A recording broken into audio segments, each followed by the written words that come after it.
Boa noite a todos e a todas. É com imensa satisfação que eu retorno ao Luz e Caridade e sempre uma alegria renovada encontrar seu Léo, que é uma referência para mim, quando lá atrás, há 22 anos, quando eu adentrei o movimento espírita, 23 anos, tive o prazer de vir aqui, lá no andar superior, vivenciamos uma experiência de uma oficina e eu lembro que o carinho foi tão grande na época, imagine 23 anos atrás, que ele ficou 6 meses depois, lembrou do meu aniversário, a casa lembrava do aniversário e mandava um cartãozinho, que na época não era WhatsApp, era carta mesmo, que chegava. E eu recebi em minha casa, parabéns meu filho, seu aniversário, um carinho e um cuidado que em nenhuma outra casa eu já tinha recebido antes. Então, como esse mês de março é o mês do meu aniversário será segunda-feira que vem, né? É um mês muito festivo para mim, de muita alegria, poder trabalhar na Tribuna Espírita, levando o Evangelho do Cristo àqueles que podem estar com ouvidos abertos de ouvir e com os olhos para ver. Eu sei que eu sou um instrumento ainda desafinado nas mãos do Cristo, mas como ele requer qualquer habilidade mínima que seja, dentro da escassez que estamos tendo, né? Nesse mundo onde buscamos muito mais viver os prazeres do mundo, esquecemos os prazeres do Espírito, e que se porventura um de vocês, como instrumentos desafinados na mão dele, como eu reconheço ser, tiver uma corda afinada com o diapasão do seu amor, já será na mão dele muito bem utilizado para levar o serviço ou levar a palavra dele pelo exemplo e para outros pelo serviço e outros com o uso da palavra. Então, como eu já reconheço que uma corda do meu instrumento, de um violão de 6 cordas, uma delas já está afinada, pelo menos o Mi, a primeira corda já afinou com ele. Então, as outras 5 eu irei afinando com o tempo, com a lapidação, com o trabalho perseverante no caminho do que eu reconheço ser o melhor caminho para me encontrar comigo mesmo.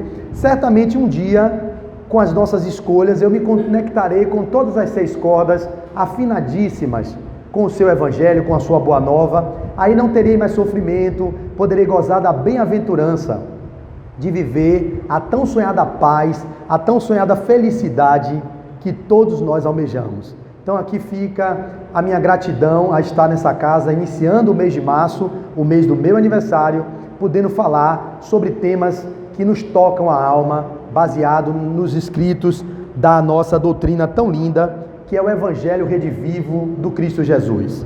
Então o tema de hoje, ele foi retirado como sugestão do capítulo 11, o capítulo 11 do Evangelho segundo o Espiritismo, que é um capítulo muito, muito lindo, porque vai falar do amar ao próximo como a si mesmo.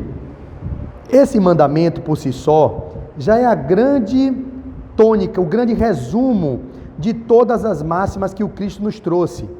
Um pensador falou uma vez que se pudéssemos resumir a Bíblia, ou o Novo Testamento e o Velho Testamento, numa única palavra, se pudéssemos resumi-la, a palavra seria ame, ou amor. A única proposta, ou melhor, a maior proposta que as Escrituras nos trazem, tanto o Velho quanto o Novo Testamento, é toda uma construção para lhe dar as bases para vocês terem um roteiro seguro para exercitar o amor, que é o grande mandamento que o Cristo nos legou. Ele resumiu todas as leis e os profetas em 2 mandamentos. Amarás a teu Deus acima de todas as coisas, de todo o seu coração, de toda a sua mente, e amarás ao próximo como a ti mesmo.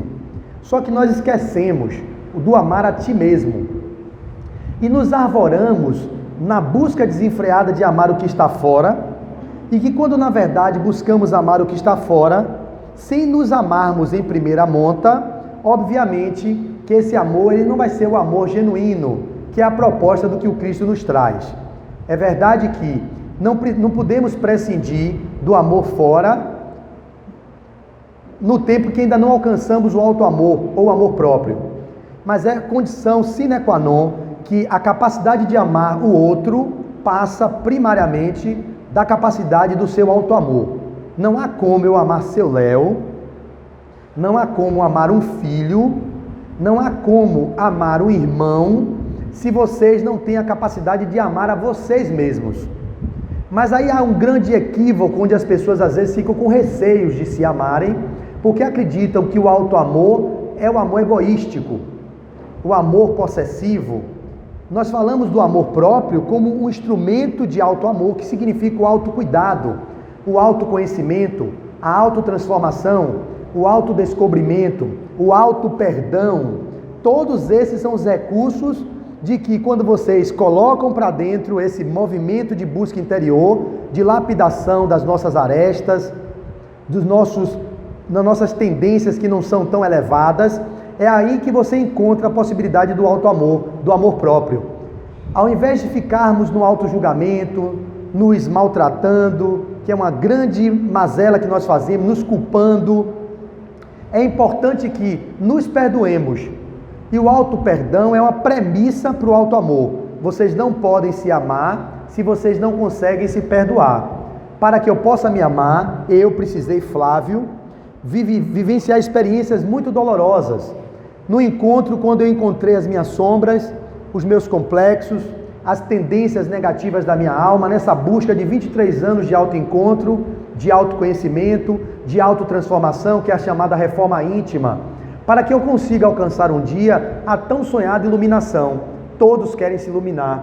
Nós sabemos que o Cristo, ele se iluminou não na terra, ele já veio iluminado para iluminar as consciências daquelas que ele passou próximo e o seu legado que deixou, que até hoje, 2020 anos, nós falamos do Cristo. Ou falamos mal alguns, ou falamos bem, mas falamos dele. É um dos homens mais biografados da história da humanidade. E ele foi o único ser que dividiu a história em antes e depois dele. Nenhum outro conseguiu fazer isso. Então nós falamos desse Messias, dessa presença amorosa na terra que nos demonstrou que é possível amar. É possível amar sem se conspurcar, sem se corromper, sem se violentar, sem julgar, sem condenar a quem quer que seja, desde a mulher adúltera ou qualquer outro que possa ter passado por suas mãos e que ele nunca julgou aqueles que o procuraram. Ele sempre esteve com as mãos abertas e sempre solícito a dar o amparo para o coração sofredor. Se nós nos espelharmos nele, aí a minha busca, porque meu roteiro seguro que eu tenho é o Novo Testamento do Cristo. Esse é o roteiro seguro que todos aqui temos e que o Espiritismo nos trouxe como terceira revelação que ele diria a Jesus que enviaria em seu nome, o Consolador prometido, que nós sabemos que é o Espiritismo. E nós podemos ter acesso à codificação de uma forma tão magistral, com o Pentateuco que Kardec nos trouxe, com o Livro dos Espíritos, que é a parte filosófica, o Evangelho, que é a leis morais do Cristo, o Livro dos Médiuns, o livro científico, a Gênese também, a origem de tudo, e o Céu e o Inferno, desmistificando que não existe céu nem inferno físico.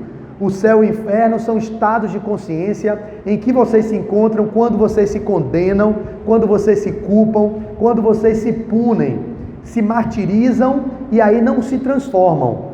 A busca do autoencontro, do autoamor, do autocuidado, do autoperdão passa pelo movimento do cuidado com vocês em primeira monta. Quando vocês cuidam de vocês, no movimento de hoje, estarem numa reunião doutrinária, ouvindo uma palestra, uma preleção de um tema evangélico, quando vocês se colocam à disposição dos grupos de estudo que a casa oferece, quando vocês se colocam à disposição de serem voluntários na cantina, na livraria, ser voluntário na biblioteca, voluntário na sala de passe, na mediúnica, vocês estão a serviço do Cristo, dando a sua baga de amor, a sua cota de contribuição na seara dele, independentemente se vocês estão num grau de perfeição que vocês gostariam de estar, mas que ainda não se encontram lá. Mas vocês só conseguirão alcançar a tão sonhada perfeição, a tão sonhada iluminação, no convívio e no embate diário, lidando com suas tendências e suas más inclinações, e para que isso aconteça, é na convivência, nos relacionamentos, em que nós poderemos reparar as nossas arestas. O que seria dos seixos do rio, se ele não rolasse rio abaixo, batendo em todas as outras pedras maiores, onde as arestas dele pudessem ser reparadas, lapidadas e formar aquelas pedras belíssimas que enfeitamos nossos aquários, nossas casas. É o atrito e o combate do cotidiano que nos faz alcançar a lapidação da alma. Quando nós dizemos que a nossa reforma íntima ela deve ser sem martírio, é o sentido de que não adianta reformarmos-nos intimamente se nos martirizamos, se nos condenamos, se nos punimos. Existe no Céu e Inferno uma passagem que diz, na verdade, quando você comete um delito, a culpa é natural, e nós todos temos um nível de culpa que faz parte da relação no nosso nível de evolução humana. Mas o problema é na toxicidade da culpa, porque é óbvio que eu me culparia se eu derrubasse uma água em cima de alguém, se eu puxasse uma cadeira para alguém cair, se eu acrescer consciência. Tem gente que vai puxar a cadeira para alguém cair e não vai sentir nada, mas um dia ele vai avançar, e no avanço do entendimento que aquilo não é uma coisa que contribui para o crescimento da nossa sociedade, ele vai entrar no movimento de culpa. Por que eu fiz isso? A culpa ali naquele momento ela é legítima, mas não adianta a culpa tóxica que se aprofunda no remorso e que leva aos distúrbios neuropsiquiátricos de grande envergadura ou psicossomáticos. É esse o movimento que a gente vive. Nós temos impregnado no inconsciente uma culpa judaico-cristã das nossas andanças pelo judaísmo, das nossas passagens pelo protestantismo, das passagens que tivemos no catolicismo.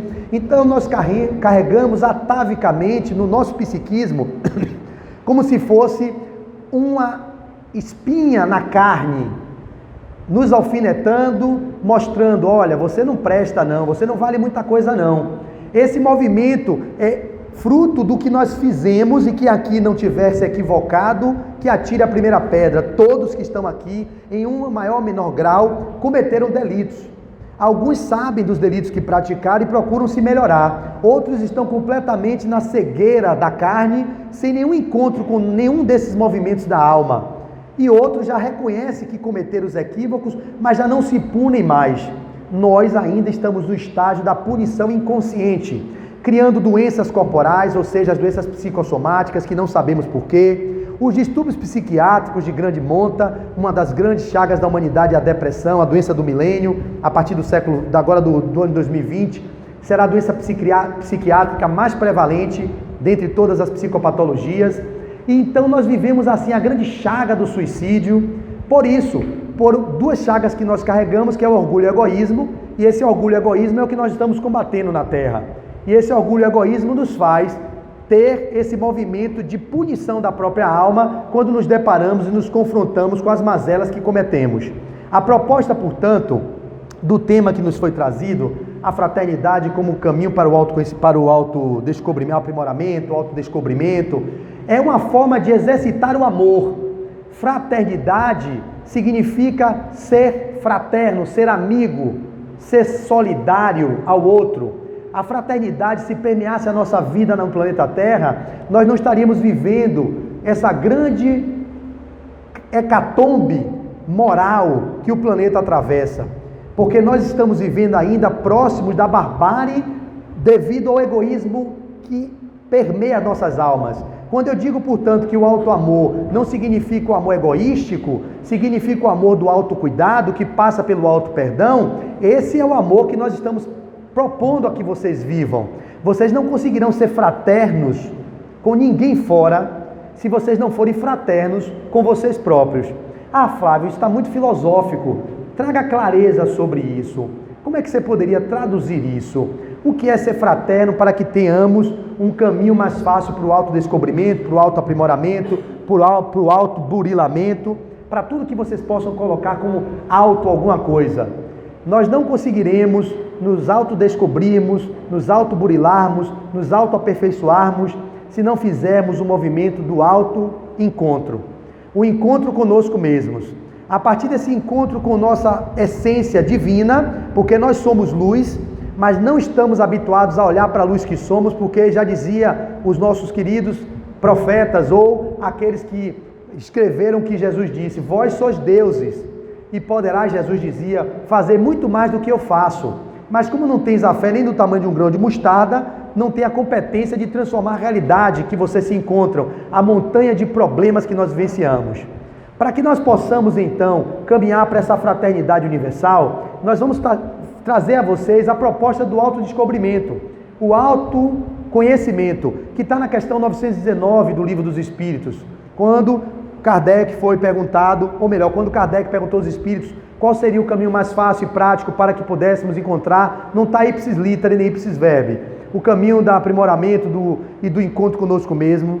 O Espírito respondeu, Santo Agostinho, um sábio da antiguidade vô-lo disse, conhece-te a ti mesmo. O conhecer-se a si mesmo passa pelo movimento de alma, de silenciar a alma. Como é que nós vivemos nesse mundo moderno, na sociedade odierna? Muito vivendo no mundo externo. Nós buscamos a nossa felicidade fora. Eu não sou contra que as pessoas vivam os prazeres do mundo. Nós estamos na carne, estamos no corpo. Existem prazeres de um alimento gostoso, de um conforto de uma cama macia, um conforto de um automóvel que tem um ar-condicionado nesse calor de Salvador. Isso tudo são os prazeres do mundo. Nós não vamos fazer apologia à pobreza extrema, viver na miséria. Não é essa a proposta da doutrina espírita. Mas é viver no mundo, gozando dos prazeres que o mundo nos dá, mas sabendo que não somos desse mundo. Somos espíritos imortais, caminhando para a vida real no mundo espiritual e que aqui de passagem que nos encontramos, vivemos os prazeres que o mundo nos dá, utilizamos os benefícios de um microfone, de um ventilador, de um ar-condicionado, de uma boa alimentação, mas sabendo que isso é para o corpo, que habita esse espírito, ou melhor, o espírito que tem um corpo, que necessita de estruturas que o corpo necessita, que está no nível da corporalidade. Mas nessa corporalidade a gente não pode nunca esquecer que somos espíritos, ou seja, seres espirituais vivendo uma experiência humana. E nesse experimento do corpo, da corporalidade, é necessário que se faça o mergulho interior. É a viagem insondável de si a si mesmo. Essa busca da sua essência divina, as suas tendências, as suas predisposições, para que a partir do momento em que você perceba, como eu já percebo, o grau de vaidade que eu tenho, o grau de arrogância, o grau de prepotência, o grau do orgulho, o grau do egoísmo, todas essas chagas que ainda assolam a minha alma, eu jamais poderia transformá-las se eu não conseguisse reconhecê-las em mim. Nós vivemos assim, como verdadeiros desconhecidos de nós mesmos, e nos arvoramos a querer conhecer e julgar o outro. Como é que você pode conhecer o outro se você não se conhece? Como é que você vive uma relação afetiva pensando que conhece sua parceira, o seu cônjuge, e aí ao mesmo tempo que acha que conhece, quando vai conviver junto, vê a destruição que é, porque ali vem as máscaras sociais para a conquista e todos os caminhos que nós usamos pela sedução, e no encontro com o outro, no cotidiano, nós não conseguimos manter as máscaras o tempo todo na nossa face. A gente baixa a máscara e mostra que nós ainda estamos cheios de mazelas. E aí vem os conflitos, e aí os desencontros, porque você achava que conhecia seu marido, e seu marido achava que conhecia você, mas você nem se conhece. Como é que você pode conhecer seu marido ou conhecer sua esposa? Então a busca e o chamado é do autoconhecimento. Esse autoconhecimento é a base fundamental para que vocês consigam exercer a potência da fraternidade que cada um de vocês tem em latência. Nós percebemos em algumas casas espíritas, não, aqui não acontece isso, só acontece em outros centros, aquelas pessoas com a voz melíflua, aquela voz doce, meu amigo, muita paz, como vai, meu irmão? É uma representação do que ele gostaria de estar, mas ainda não está daquele jeito. E ele veste aquela máscara no relacionamento porque ele precisa ser amado, ser aceito. E se ele mostrar as garras dele, como ele de fato ele está, ele não vai ser aceito no convívio da sociedade ou daquele agrupamento em que ele convive. Então você vê a pessoa da cadeira, arruma tudo. Eu não estou dizendo que vocês não façam isso, mas façam isso olhando para o nível de consciência que vocês se encontram, para não se confundirem como se já estivessem nesse nível, porque é como se vocês estivessem reprimindo ainda aquele nível primário que se encontra em vocês, e não olhando aquilo, negando, recalcando, você pode ser tomado de forma avassaladora por conteúdos que você não olha e que em momentos que não são os adequados para se expressar, você se pega num trânsito passando por cima de pessoas porque fica injuriado com engarrafamento e sai atropelando bicicletas, como lá no Rio Grande do Sul, um rapaz fez há uns 6, 8 anos atrás.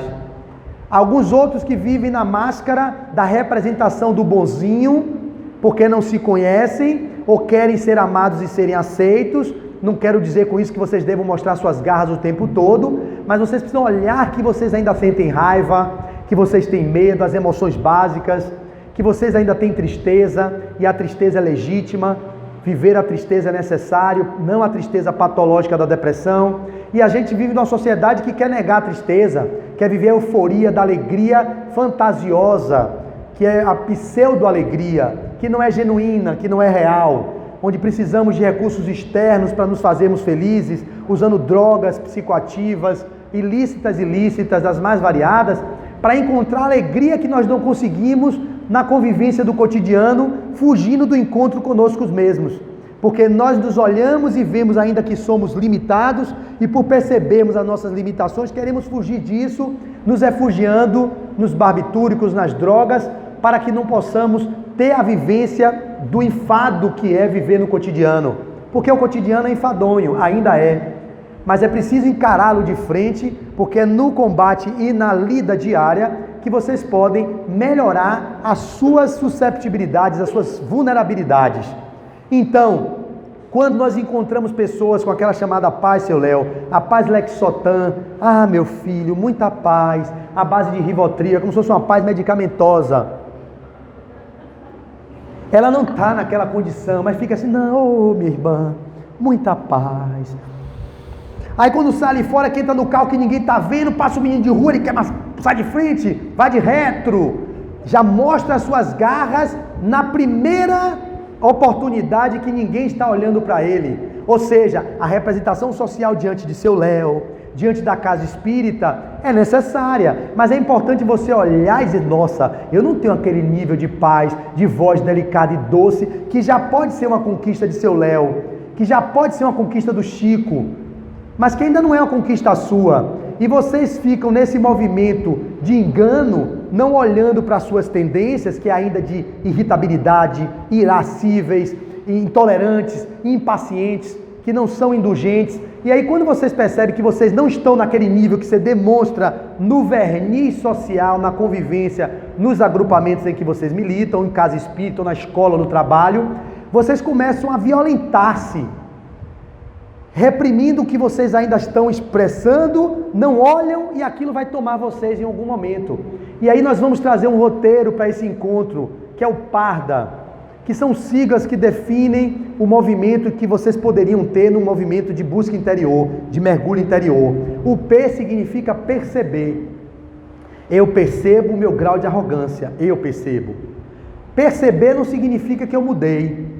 Perceber é um primeiro passo. Pior é aquele que nem percebeu.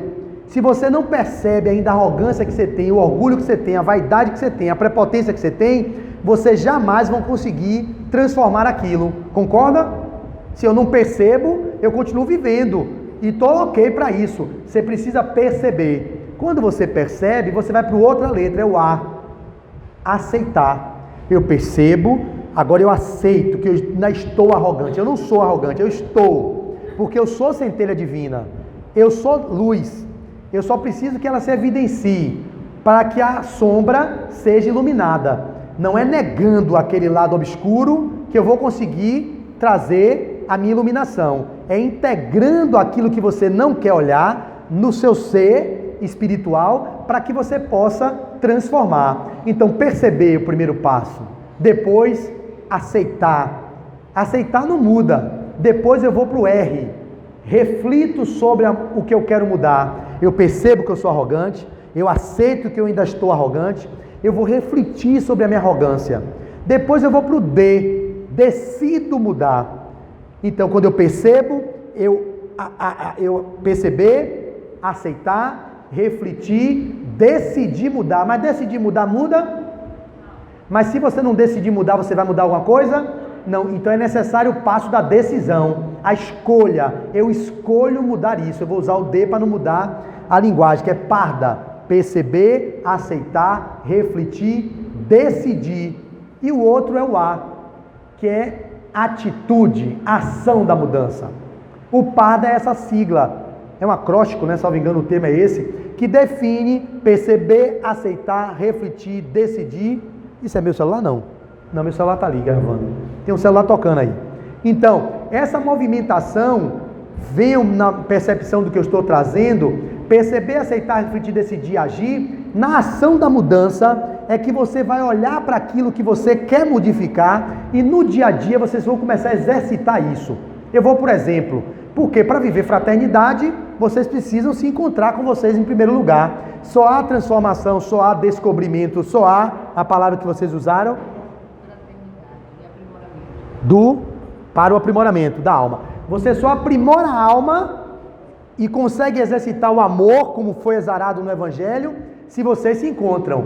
Então, no meu movimento de prepotência, de arrogância, de egoísmo, de individualismo, vamos pegar o egoísmo, vocês não vão ter nunca predisposição de se tornar um voluntário, para ser fraterno numa casa, trabalhar no sopão, visitar crianças com câncer, fazer terapias que vocês se dispõem nos abrigos, visitar os presidiários, levar uma palavra de conforto, fazer o que vocês possam fazer para naquele exercício da sua cidadania ou na caridade no sentido amplo que o Evangelho nos traz ou que a doutrina espírita nos traz, que é benevolência para com todos, indulgência para com as faltas alheias e perdão às ofensas. Caridade, meu querido, você que está bem atento à minha palestra, eu estou falando, vejo seus olhos nem piscam, esse jovem aí. A caridade não é só dar dinheiro, não.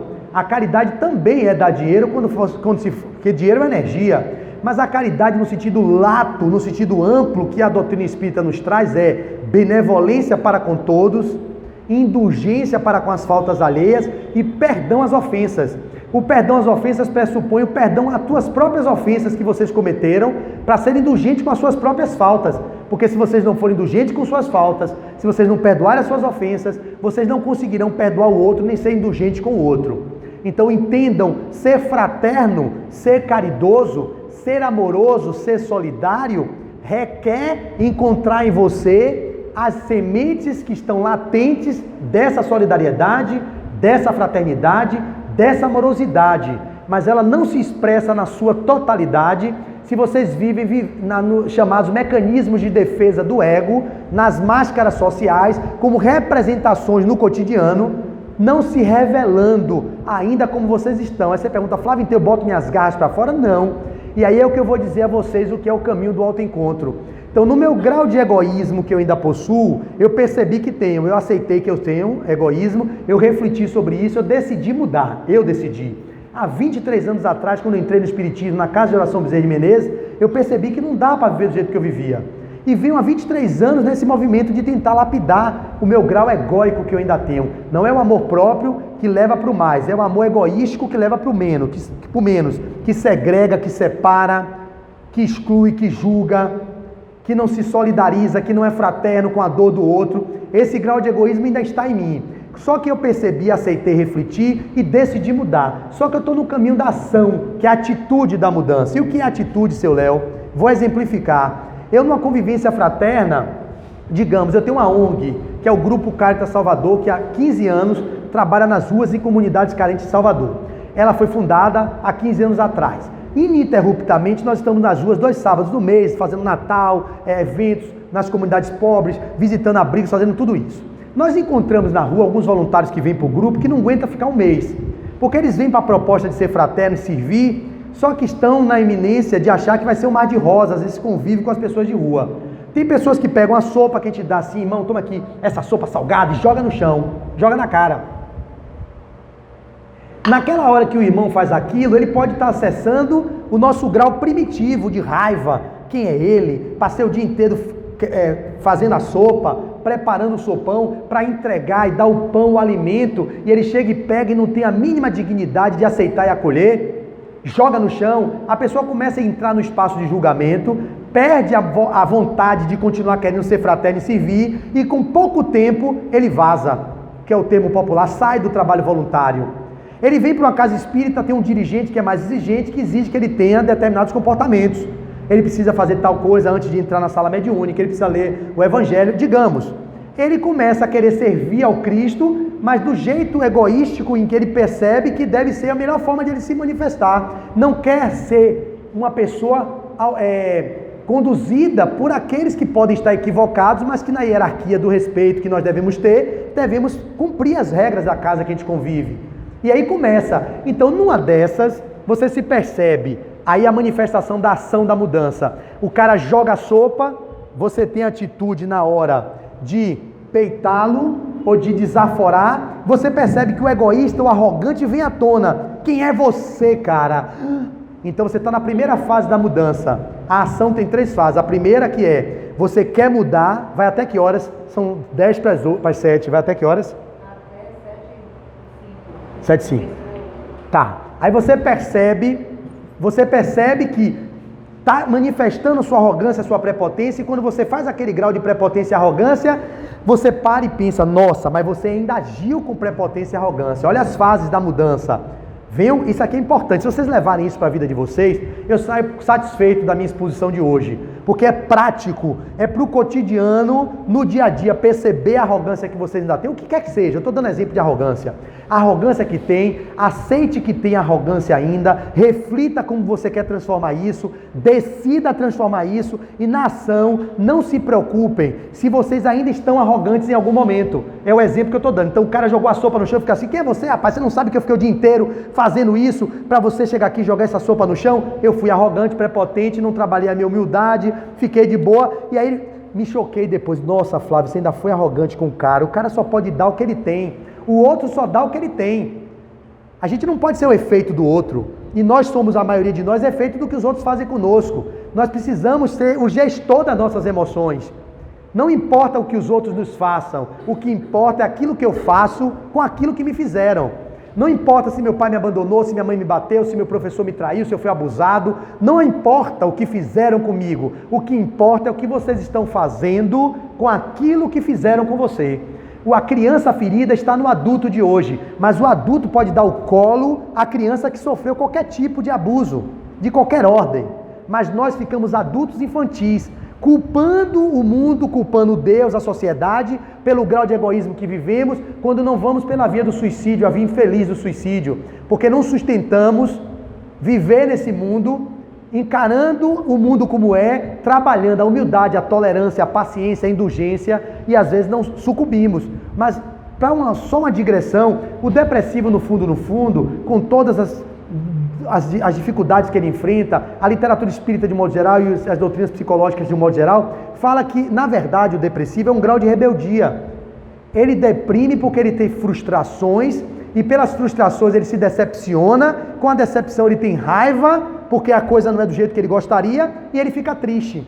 A tristeza é o fundo de toda essa gradação do que viveu, de uma forma geral. Tem raras exceções, ok? Mas a depressão normalmente é um quadro de alma que vive um grau extremo de orgulho, porque não aceitam a separação conjugal, não aceitam a traição, às vezes não aceitam a perda de um emprego, a baixa de uma condição financeira, e aí se suicida, porque não querem viver na humildade de poder reconstruir a sua vida. Eu estou falando de um modo geral. Então aqueles que aqui vivenciam quadros depressivos, obviamente tem detalhes, tem depressões endógenas, depressões exógenas, a gente não vai entrar no mérito que aparece, não é sobre isso. Mas eu quero trazer isso, o grau de egoísmo e de orgulho que temos vai favorecer a manifestação desses quadros psicopatológicos, porque se fôssemos resignados, enfrentaríamos um câncer resignadamente, proativamente, para transformar. A perda de um ente querido, de forma resignada, com a tristeza natural, o luto natural, mas a cabeça erguida, porque nenhuma flor cai, nenhuma planta cai, nenhuma folha cai, sem que não seja da vontade do Pai. Nesse processo de mudança, portanto, para a gente já chegando para o final, para dar a conclusão da nossa preleção, quando o cara, portanto, joga sopa e você age daquele jeito, você ainda foi arrogante, ok, não se punam por isso. Vocês antes nem tomariam a tenência de que estavam sendo arrogantes. Vocês iriam ser arrogantes, ok, porque vocês não tinham nem percebido, nem aceitado, nem refletido, nem decidido mudar nada. Então, não se punam. Aí vem aquele tema, reforma íntima sem martírio. Se reformem, mas sem se martirizar. Isso seria um martírio. Se vocês têm a capacidade de perceber que estão sendo arrogantes e prepotentes, já é um grande salto no movimento de evolução que vocês estão tendo. Mas digamos que você avance na atitude de mudança. A segundo grau da atitude de mudança é aceitando, a ação é, o cara joga a sopa, você nem manifesta mais arrogância, mas em você ainda tem arrogância, mas você percebeu antes de ser arrogante que aquele movimento da alma vinha.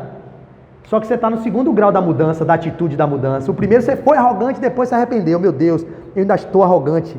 O segundo é, você quer botar o leão para fora, as suas garras para fora, e percebe a lapidação, o domar as más inclinações, que o verdadeiro espírita não é aquele que não erra mais, é aquele que se esforça a cada dia para errar cada vez menos, ou melhor, para domar as suas más inclinações. É isso, então já diz que o verdadeiro espírita tem mais inclinações, na própria frase que traz na codificação já diz, o verdadeiro espírita não é aquele que não erra mais, não se equivoca mais, e sim aquele que se esforça para domar as suas más tendências, as suas más inclinações. Está implícito que nós temos más inclinações, mas se você se esforça para domar suas más inclinações, você vai conseguir ser uma pessoa mais fraterna nessa vivência na sociedade. Então, segundo grau foi, a prepotência veio, a arrogância veio, e eu contive, lapidei, me olhei para aquilo, não é reprimir. Eu olhei, puxa Flávio, você ainda tem isso em você, cara. Como fazer para transmutar isso? Vamos transformar isso, cara? Vamos meditar mais, vamos fazer leituras edificantes, vamos tomar passe, vamos fazer tratamentos psicoterapêuticos, o que vocês acharem que é mais conveniente. E o terceiro grau, meu querido, é aquele em que o cara joga a sopa na sua cara ou no chão e você nem mais tem o impulso do revide, nem sente mais vontade de rebater. Quem chegou a esse nível? Jesus. Que o cara bate na face dele, o centurião, ele fala, por que me batestes? O que foi que eu fiz? Por que me batestes? Mas nunca é capaz de revidar. É o que vai para o Calvário, o madeiro, onde nunca se corrompeu, coloca-se a coroa de espinho, carrega a sua cruz que não tinha para carregar, e assim mesmo não julga, não condena ninguém. É aquele que foi negado 3 vezes por Pedro, que era aquele que ergueria a sua igreja. Pedro, tu és pedra, é sobre ti que ergueria a minha igreja, e negarás a mim antes do galo cantar por 3 vezes, Pedro. E Pedro, com aquele homem que viveu na casa, Jesus dormia na casa de Pedro, teve o privilégio de ter o Cristo dormindo ao seu lado. E mesmo assim, na hora que os instintos de preservação da vida tomaram, quando os centuriões e os perseguidores viram que eram um dos parceiros do Cristo, eles se esconderam. Não conheço ele não. Não, eu não conheço esse cara não. Não, esse homem eu não conheço não. E mesmo assim, Pedro foi um discípulo amado do Cristo. Foi aquele que foi traído por Judas e que mesmo sendo traído, vai até ele e diz assim, ok, vem para cá, sai daí. Foi o que tinha que ser feito. Fizeste cumprir a lei. Vamos, ergue a cabeça. O Judas entrou na culpa tóxica, que foi para o remorso e se matou. O Pedro entrou na culpa, que é natural que todos temos, por ter negado o Messias, mas ao invés de ir para o remorso e para o suicídio e depressão, se ergueu no arrependimento, na expiação da sua dor, que está lá no céu e inferno, e no reparo do ato que ele cometeu, e que foi aquele que tinha a casa do caminho, e que lá o evangelho do Cristo era propagado, acolhendo todos os filhos do Calvário. Era o Cristo que no madeiro só tive sua mãe Maria de Nazaré, Maria de Magdala e o seu apóstolo querido João Evangelista, hoje Francisco de Assis, o mesmo Espírito, que ali ficou, ela as tuas mães, fica com ela, mostrando que a mãe Maria é a mãe de todos nós somos todos irmãos.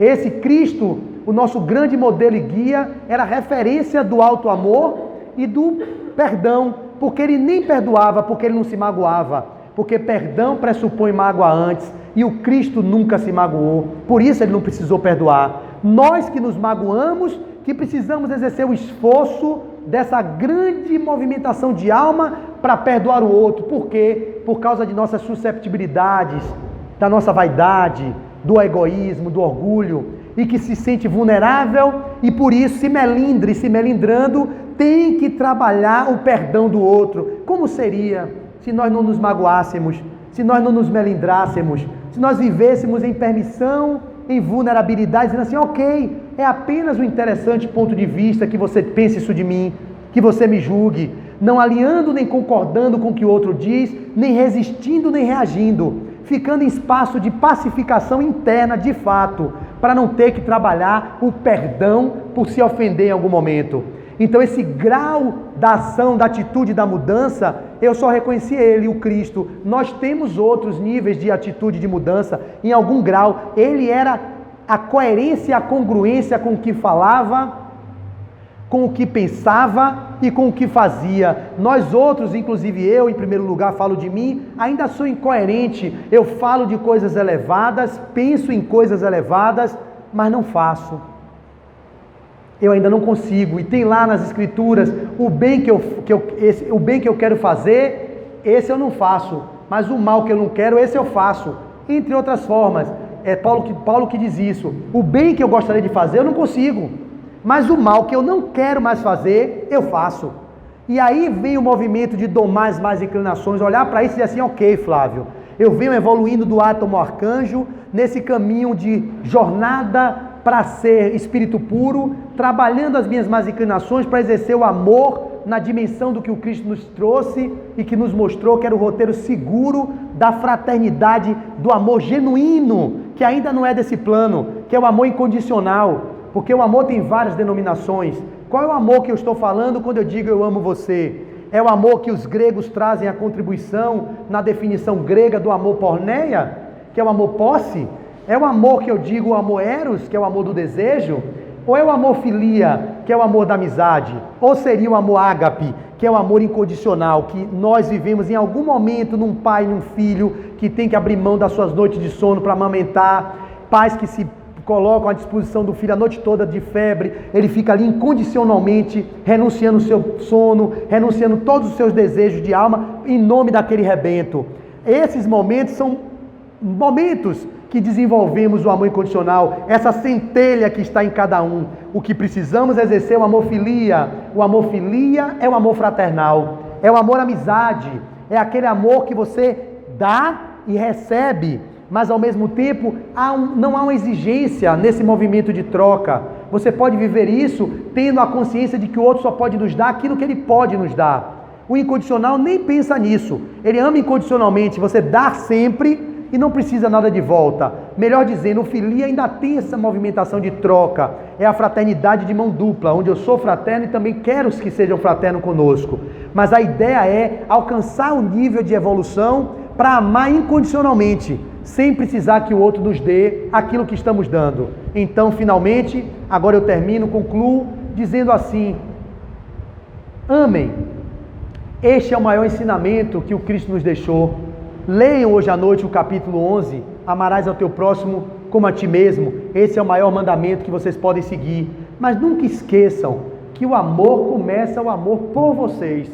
Se vocês não se amam, se vocês não se cuidam, se vocês não prestam atenção no que vocês estão escolhendo para a vida de vocês, quais são os alimentos que vocês estão ingerindo, quais são as movimentações de corpo nas atividades para poder manter esse corpo o máximo de tempo nessa realidade que é o nosso jumentinho, na linguagem de São Francisco, que o Espírito ainda se manifesta aqui dentro dele. Se vocês não cuidam dele, se vocês não têm leituras edificantes, pensamentos elevados, se vocês não param para meditar, para olhar para dentro, se vocês não participam de trabalhos voluntários, se vocês não estão em trabalhos de autoconhecimento na casa espírita, em grupos de estudo, como é que vocês podem querer amar e ser fraterno com o outro?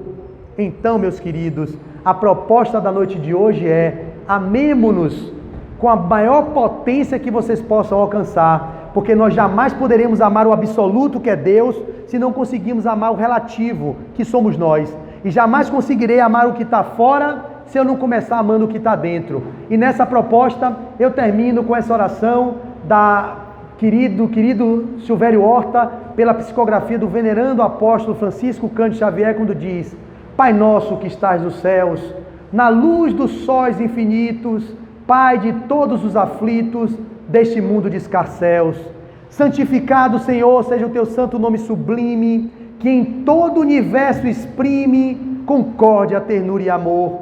Venha a nós o teu reino de amor e de bondade, de paz e de claridade na estrada da redenção.